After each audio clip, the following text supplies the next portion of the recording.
Hello बच्चों, आप सभी लोगों का वी कैन लर्न में स्वागत है।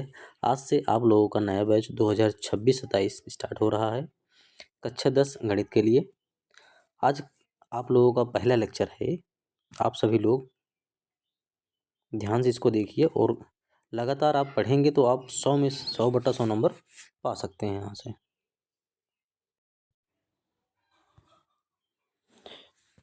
100/100 की तैयारी यहाँ से करवाया जाएगा। चलिए फिलहाल शुरू करते हैं। आज पहला वीडियो है तो मैं थोड़ा बेसिक से स्टार्ट कर रहा हूँ इसको। जो 6, 7, 8 में आप पढ़े होंगे उसी चीज़ को मैं एक बार रिवीजन करते हुए ये फर्स्ट वाले वीडियो में, अगले वीडियो जब आएगा वहाँ से मैं प्रश्नावली आपका स्टार्ट करूँगा। चलिए फिलहाल शुरू करते हैं। पहला क्या दिया है इसमें? प्राकृतिक संख्या। प्राकृतिक संख्या को अंग्रेजी में कहते हैं नेचुरल नंबर। इसको एन से हम दर्शाते हैं। किसे कहते हैं? जो हम गिनते हैं वो 1, 2, 3, 4, 5, 6, 7, 8, 9, 10, 11, 12 वही सब संख्याएं हैं। इसी को हम क्या कहते हैं? प्राकृतिक संख्या। दूसरा क्या है? दूसरा है पूर्ण संख्या। पूर्ण संख्या किसे कहते हैं? इसको होल नंबर कहते हैं। इसको हम डब्लू से दर्शाते हैं या प्रदर्शित करते हैं। प्राकृतिक संख्या के आगे अगर हम 0 लगा देते हैं तो क्या बन जाता है? वो बन जाता है पूर्ण संख्या। ठीक, इसके बाद वही प्राकृतिक संख्या 1, 2, 3, 4, 5, 6, 7। आप लगातार इसको पढ़ते चले जाइए। क्या कभी ये संख्याएं अंत होती हैं? लोग मानते हैं, सभी लोग मानते हैं ये अनंत में जाकर अंत होती हैं, लेकिन ऐसा फिलहाल कुछ बता नहीं सकते हैं। अनंत वाली वैल्यू क्या होगी कोई नहीं बता सकता फिलहाल। चलिए तीसरा वाला देखते हैं। तीसरा क्या है? सम संख्या। इसको हम कहते हैं इवन नंबर। तो या कह सकते हैं इस वाली संख्या को ऐसी संख्या जो 2 के पहाड़े में आए तब भी सही है। या कह सकते हैं ऐसी संख्या जो 2 से कट जाए वो क्या होगा? सम संख्या। जैसे 2, 4, 6, 8, 10, 12, 14, 16, 18, 20 इस तरह से आगे भी संख्याएं आ सकती हैं। विषम संख्या किसे कहते हैं? ऐसी संख्याएं जो 2 से न कटे उसे विषम संख्या कहते हैं। 1, 3, 5, 7, 9, 11, 13 इस तरह से आगे भी संख्याएं आ सकती हैं। पांचों वाला क्या है? पूर्णांक दिया है। पूर्णांक को हम कहते हैं इंटीजर। पूर्णांक क्या कहते हैं? इंटीजर। लेकिन हम इसको दर्शाते हैं जेड से। ऐसी संख्या जिसमें प्लस वाली भी सब संख्याएं हो, माइनस वाली भी सब संख्याएं हो और जीरो भी हो उसे हम क्या कहते हैं? पूर्णांक। जिसको हम कभी कभी देखते हैं संख्या रेखा पर दर्शाते हैं। क्या करते हैं हम? संख्या रेखा पर इसको दर्शाते हैं। इसको हम संख्या रेखा पर दर्शाते हैं। इस तरह संख्या रेखा बना लेते हैं कभी कभी। बीच में लिख देते हैं 0, इधर -1, -2, -3, इधर 1, 2, 3 इस तरह लिखते हुए चले जाते हैं आगे। इधर भी लिखते हुए चले जाते हैं। ये वाली जो संख्याएं रहती हैं इसको क्या कहते हैं? पूर्णांक कहते हैं। ठीक, इसको कहते हैं हम पूर्णांक। और देखिए जो 0 से दाहिनी तरफ होती है संख्याएं, जो 0 से दाहिनी तरफ संख्याएं होती हैं, ये वाली संख्या यहाँ से यहाँ तक इस तरफ वाली, उसको हम कहते हैं, यहाँ थोड़ा उल्टा लिख दिया गया है, यहाँ होगी धनात्मक। यहाँ इसको मैं करेक्शन कर दूंगा इसकी पीडीएफ में। ए वाली यहाँ नहीं होंगी, ये होगी धनात्मक। यहाँ होंगी धनात्मक, ये धनात्मक। ठीक, यहाँ कौन सी होंगी? धनात्मक पूर्णांक होंगी। उल्टा लिख दिया गया है यहाँ से। और जो इस तरफ है, इस तरफ वाला ये नहीं होगा, यहाँ होंगी ऋणात्मक। ऋणात्मक पूर्णांक। ठीक, 0 से जो बाईं तरफ है लेफ्ट साइड में है वो ऋणात्मक है, 0 से जो दाहिनी तरफ है वो धनात्मक है। यहाँ पीडीएफ में थोड़ा करेक्शन करना पड़ेगा। चलिए फिलहाल अगला वाला पेज देखते हैं। इसके बाद कौन सा है? इसके बाद है अभाज्य संख्याएं। अभाज्य संख्या किसे कहते हैं? ऐसी संख्या जो 1 से कटे और अपने आप से कटे। स्वयं से कटे मतलब अपने आप से कटे। तो ऐसी संख्या जो है 1 से कटे और अपने आप से कटे उसे हम क्या कहते हैं? अभाज्य संख्याएं। तो कौन कौन सी हैं? 2, 3, 5, 7, 11, 13, 17 इस तरह जो संख्याएं आती हैं इसको हम क्या कहते हैं? अब अभाज्य संख्या। कभी कभी ऐसा होता है कि सवाल में पूछता है कि सम भी होना चाहिए, अभाज्य होना चाहिए। तो संख्या होता है 2। सम भी हो, अभाज्य हो, तो कौन सी संख्या है? 2। ऐसी कोई भी संख्या नहीं है जो सम भी हो और अभाज्य हो, केवल क्या है? 2 ही है। अगला वाला देखिए क्या कह रहा है इसमें? भाज्य संख्या किसे कहते हैं? भाज्य संख्याएं ऐसी संख्या जो एक और स्वयं के अलावा और किसी संख्या से कट जाए। जैसे 4 किससे कटेगा? 1 से कट सकता है और 4 से भी कट सकता है। इसके अलावा किससे कट रहा है? इसके अलावा यह 2 से कट रहा है। मतलब एक और स्वयं के अलावा और किसी संख्या से अगर कट जाए तो उसे हम क्या कहते हैं, भाज्य संख्या कहते हैं। ठीक, तो 6 भी है, 8 भी है, 9 9 भी है। जैसे इसको 8 काट सकते हैं हम 1 से और 8 से, इसके अलावा किससे काट सकते हैं, 2 से काट सकते हैं और 4 से भी काट सकते हैं। 9 भी उस तरह का है, 1 और 9 के अलावा हम किससे काट सकते हैं, इसको हम 3 से काट सकते हैं। ठीक, तो ऐसी संख्या जो एक और स्वयं के अलावा और किसी संख्या से अगर कट जा रही है उसको हम क्या कहते हैं, उसको हम कहते हैं भाज्य संख्याएं। ठीक, तो अगर ध्यान से आप लोग देखेंगे तो यहाँ जो अभाज्य और भाज्य में मैं एक लिया नहीं हूँ। क्यों नहीं लिया हूँ, क्योंकि जो एक होता है वो ना भाज्य होता है और ना ही अभाज्य होता है। इसको थोड़ा ध्यान दीजिए, ना भाज्य होगा, ठीक, और ना अभाज्य।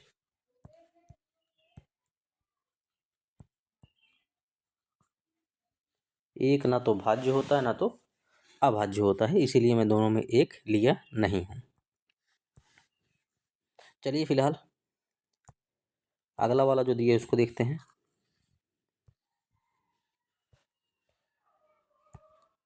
अगला वाला क्या दिया है, परिमेय संख्या। ऐसी संख्या जो जिसको हम p बटा q के रूप में लिख दें उसको हम क्या कहते हैं, परिमेय संख्या। और जो p ऊपर लिखा गया है इसको कहते हैं हम क्या, अंश, और नीचे जो लिखा गया है इसको क्या कहते हैं, हर कहते हैं।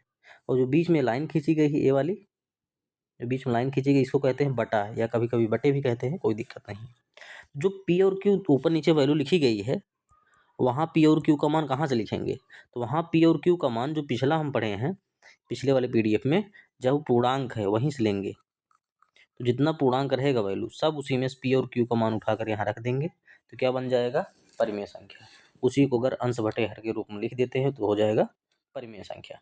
जैसे मैं पहला लिखा हूँ तो ऊपर नीचे दोनों प्लस रख दिया हूँ, तो 4 ऊपर है नीचे 5 अंश बटे हर के रूप में है, और पूर्णांक में भी है, उसको क्या कहेंगे, परिमेय संख्या। ऊपर वाला माइनस लिख दिया हूँ, नीचे प्लस वाला लिख दिया हूँ।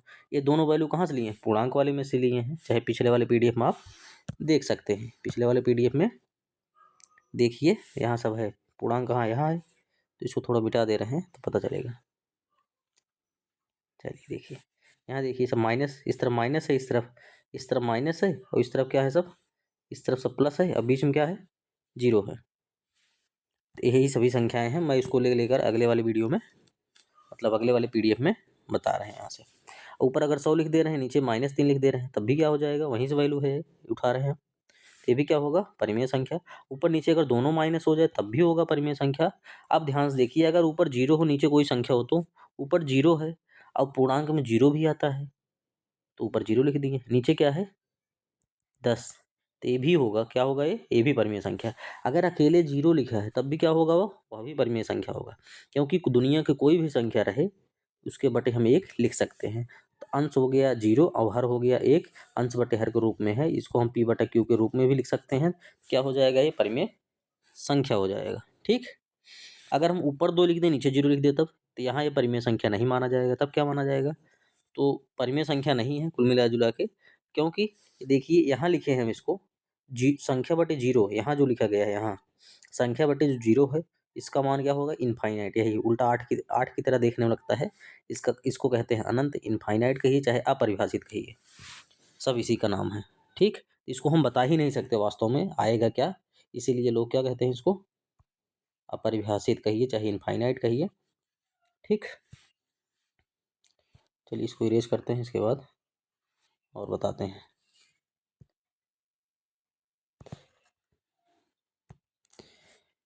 ठीक, अगर कोई जीरो बटे संख्या अगर हो जाएगा तो उसकी वैल्यू क्या हो जाएगी, जीरो हो जाता है। चलिए तीसरे वाले पेज में चलते हैं। यहाँ है अपरिमेय संख्या। अपरिमेय संख्या को मैं लिखाया नहीं हूँ परिभाषा, या बताया नहीं हूँ कि p बटा q के रूप में नहीं लिख सकते हैं तो अपरिमेय है, ऐसा कुछ नहीं है। ध्यान न देखिए, ध्यान से खाली समझिए, बस यहाँ समझिए, समझ जाएंगे तो कोई दिक्कत, परिभाषा और वैसा बहुत मायने नहीं रखती अगर आप समझ जाएंगे तो।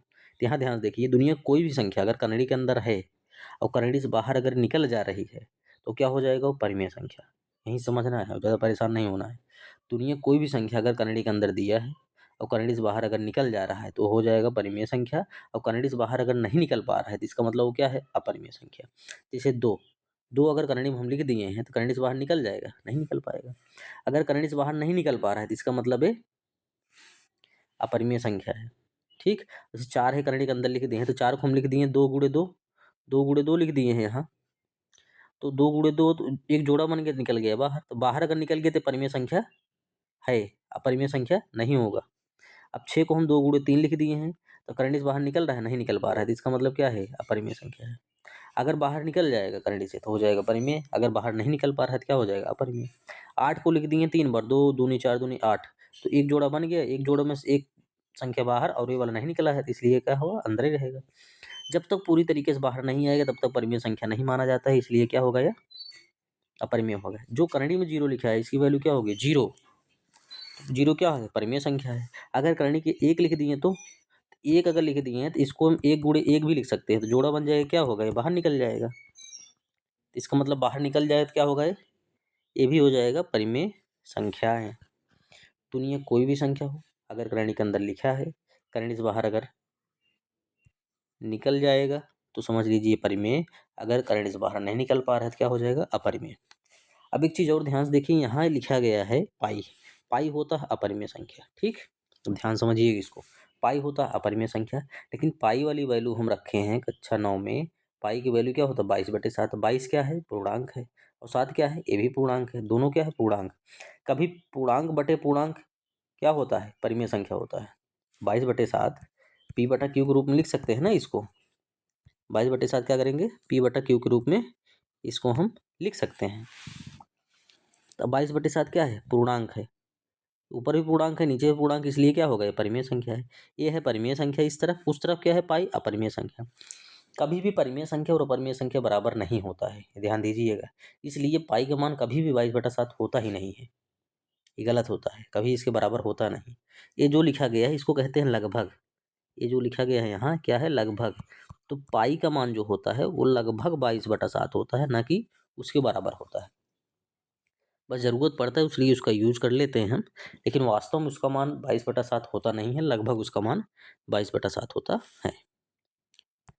चलिए और देखिए, जो लास्ट वाला बचा है इसमें, जो चैप्टर का नाम है, चैप्टर का नाम क्या है? वास्तविक संख्याएं।